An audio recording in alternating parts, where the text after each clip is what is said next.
Oke, di video ini saya mau membahas 3 hal. Yang pertama adalah syarat Weibull stability, kemudian definisinya, dan kemudian contoh-contoh sistem yang Weibull stable dan tidak. Oke, langsung saja ke bagian pertama, syarat Weibull stable.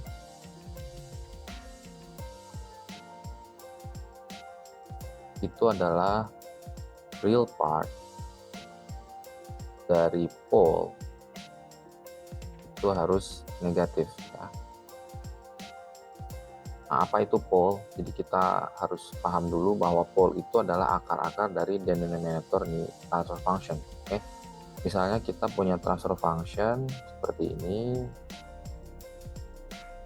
kemudian di bawahnya ada S kuadrat tambah S tambah 1 gitu ya.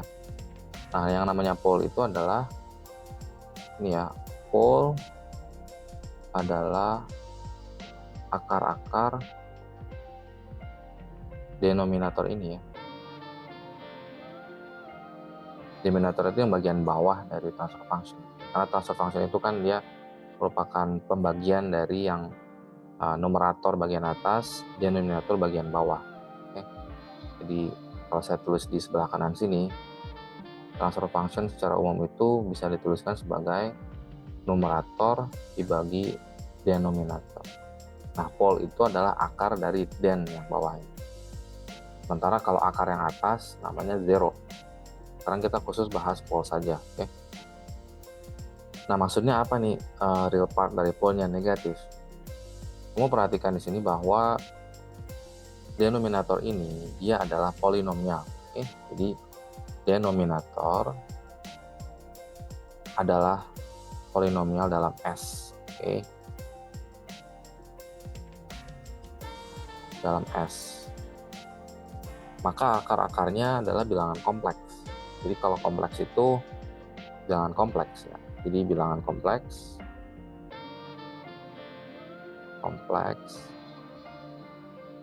itu isinya adalah real part, kemudian ada plus minus imaginary part, oke? Terus dikalikan dengan I, jadi I-nya ini menandakan imaginary part. Nah, kita concern hanya dengan real part-nya aja nih, real part-nya negatif atau enggak. Kalau real part-nya negatif, maka dia Weibull stable.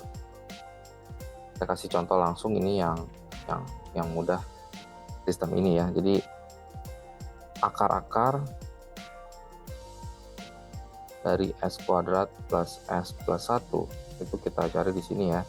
Jadi kita pakai rumus ABC. Masih ingat ya, rumus ABC itu adalah minus B per A gitu, plus minus min 2A ini, sorry. Akar dari B kuadrat min 4AC per 2A nih. Ya, jadi di sini adalah minus 1/2, kemudian plus minus setengah juga akar dari 1 dikurangi 4 ya. Maka dia hasilnya adalah minus setengah plus minus setengah akar 3 kali I. Nah, kita concern dengan bagian real part-nya aja. Real part-nya negatif. Ini kan negatif setengah, maka dia stable, Weibull stable nih sistem ini. Jadi kalau kita gambarkan sistem akar-akar dari polinomial ini, itu namanya complex plane. Kita bisa bahas namanya complex plane. Jadi seperti ini. Sumbu bagian vertikalnya kita namain imaginary. Kemudian yang horizontalnya ini adalah real. Oke. Nah, di manakah lokasi akar-akar yang Weibull stable? Itu lokasinya ada di sebelah sini. Ini yang Weibull stable. Karena di bagian sini real part-nya negatif semua. Kita nggak peduliin imaginary part-nya nilainya berapa. Imaginary part-nya bisa 0, bisa bernilai sebuah angka. Tapi yang penting real part-nya harus negatif. Oke. Jadi saya ulangi lagi di sini, syarat Weibull stable, real part negatif. Oke. gitu ya. Maka kita teruskan ke bagian selanjutnya nih ya. Bagian selanjutnya itu adalah definisi dari Bible stability.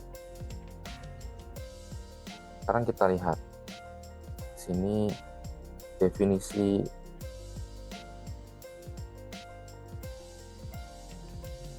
stability. Oke. Nah, Bible itu singkatan dari bounded input, bounded output. Jadi B-nya ini adalah bounded, I-nya ini adalah input, ini B-nya bounded lagi, O-nya ini output. Oke. Jadi kalau sistem itu Bible stable, maka dikasih input yang bounded, outputnya bounded juga ya. Jadi kita gambarkan sebuah sistem dengan misalnya transfer function, numerator, and denominator gitu ya. Maka ini block diagramnya secara mudah kita gambarkan seperti ini. Ini adalah CS gitu ya. Nah, ini yang masuk ini input, yang keluarnya adalah output. Oke. Nah, jadi kalau Bible stable, inputnya itu bounded, outputnya bounded juga gitu ya. Kalau dikasih input bounded, outputnya bounded juga. Bounded input itu yang seperti apa? Bounded input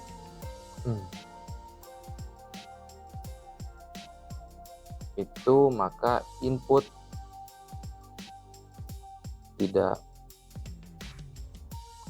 growing to infinity untuk semua T ya. Untuk semua T lebih besar dari 0. Jadi misalnya step function input berupa step. Input berupa step itu kan dia hanya seperti ini aja nih. Ya. Rata begini aja dari 0 sampai infinity, dia rata begini, enggak growing gitu. Nah, contohnya yang growing yang gimana? Contoh yang growing itu seperti ini. Growing. Nah, itu growing. Jadi kalau kita kasih input yang warna merah, outputnya dia nggak akan bounded, nggak akan keluar dari infinity juga gitu ya. Dia akan terbatas, nggak akan growing ke infinity. Kalau dikasih input berwarna merah, maka outputnya dia akan bounded juga, nggak akan growing ke infinity. Itulah definisi Bible stable. Oke. Contohnya gimana nih? Nah, kita kasih gambaran ya. Kita kasih gambaran. Misalnya kita punya sistem nih, seperti ini, 1/s+1. Nah, menurut syarat Bible stable, ini polnya adalah -1. Oke, -1, maka dia Bible stable. Misalnya kita kasih dia input step ya, per s-1, s+1. Ini inputnya step, maka dia per s. Outputnya berapa nih? Oke, output. Misalnya outputnya kita kasih nama CS. Maka di sini CS yaitu adalah per S dikali per S+1 ya. Jadi kalau kita ambil Laplace inverse-nya, jadi kita mau cari time domain responsnya gitu ya. Jadi kita mesti ambil Laplace inverse dari C of S. Oke. Di Laplace inverse dari per S dikali per S+1, kalian cek di table Laplace, yaitu adalah 1 dikurangin E pangkat minus T, kayak gini. Oke. Jadi perhatikan bahwa 1 dikurangin E minus T itu bentuknya seperti ini. Saya gambarkan di sini ya.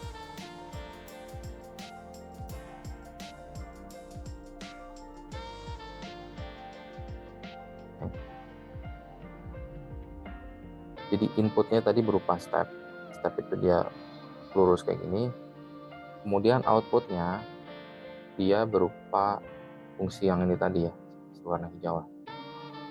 Nah, kayak gini. Nah, ini. Oke, seperti itu. Jadi dia bounded juga. Inputnya yang orange ini bounded, outputnya yang hijau ini bounded juga. Nah, boundednya ini kenapa?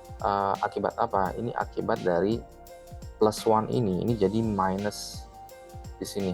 Oke. Maka ketika T menuju infinity, bagian E pangkat minus T itu dia akan menuju 0 gitu ya.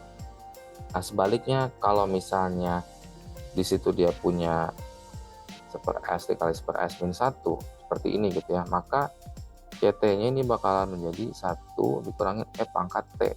Kita tahu bahwa kalau ketika T menuju infinity, E pangkat T dia akan menuju infinity juga ya. Jadi ketika dikasih input step, dia bakal growing unbounded.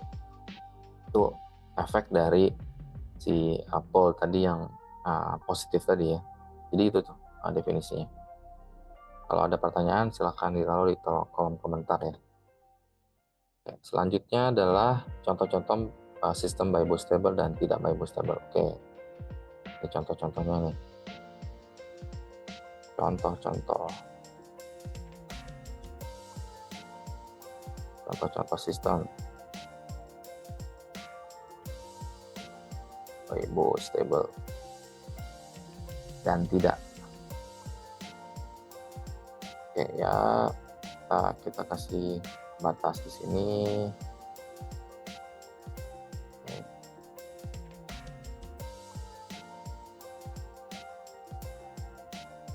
Yang ini stable,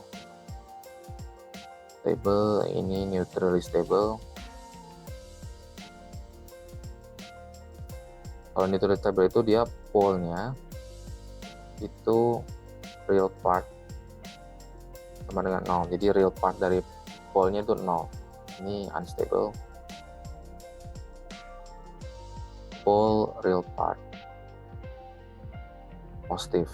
Nah, ini bistable, pole real part negatif. Ini misalnya kalau sistemnya kayak gini. +1, ya. Ini kalau GS-nya misalnya 1/s.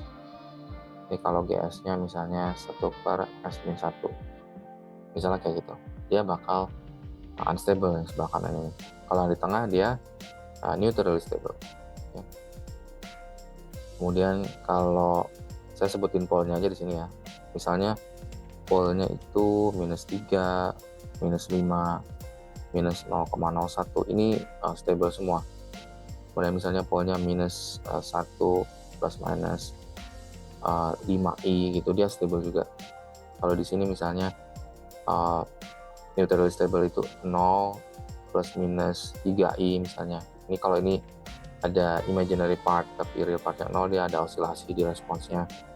Kemudian kalau unstable itu ya contohnya ketika pole-nya nilainya 1, 3, 0,1 misalnya. Kemudian juga 3 plus minus akar 41i misalnya gitu ya.